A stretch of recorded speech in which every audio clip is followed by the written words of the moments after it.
বন্ধুরা, পুজো আর মাত্র কয়েকটা দিন বাকি।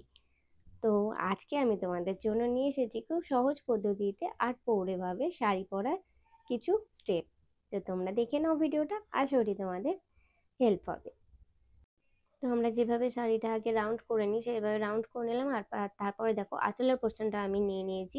সেটাকে আগে নিয়ে আর আঁচলটা একটুখানি কিন্তু বড়ই রাখতে হবে, ঠিক আছে?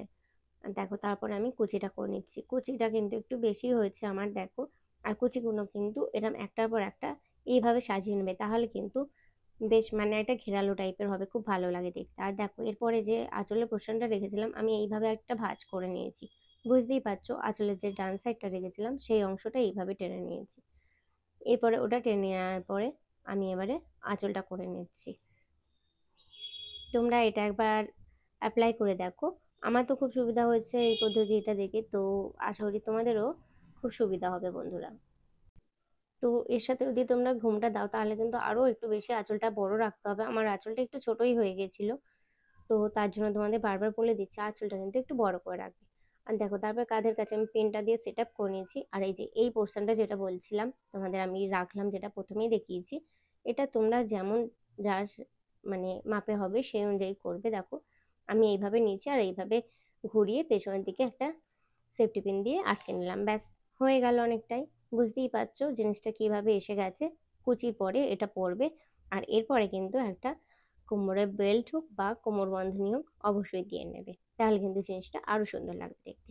এরপরে দেখো আমার এটা সেট আপ হয়ে গেছে। এবারে যে আঁচলের পিনগুলো সেগুলো আরেকটুখানি সুন্দর করে নেব। আর এখানেও একটা আমি পিন আপ করে নিয়েছি, তাহলে কি এই যে স্টেপগুলো এখানে কিন্তু এদিক ওদিক এলোমেলো হয়ে যাবে না, দেখতেও সুন্দর লাগবে। ভিডিওটা যদি ভালো লাগে বন্ধুরা একটা লাইক দিয়ে দাও। কেমন লাগলো অবশ্যই কমেন্ট করে জানাতে ভুলো না।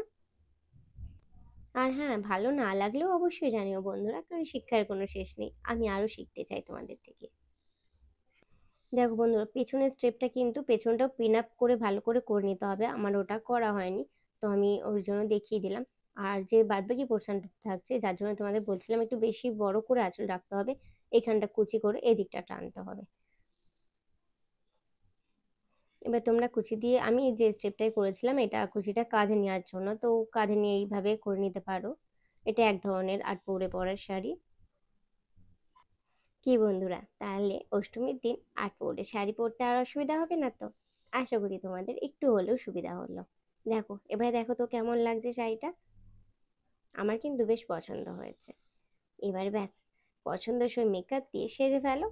দেখো আমি তো একটু ফুল টুল দিয়ে বেশ সেজে গুজে নিয়েছি, আর তোমাদের সামনে হাজিরও হয়ে গেছি সেই সেট আপ নিয়ে।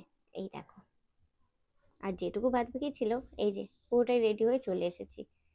এবারে তোমরাই বলে যাও কেমন লাগলো।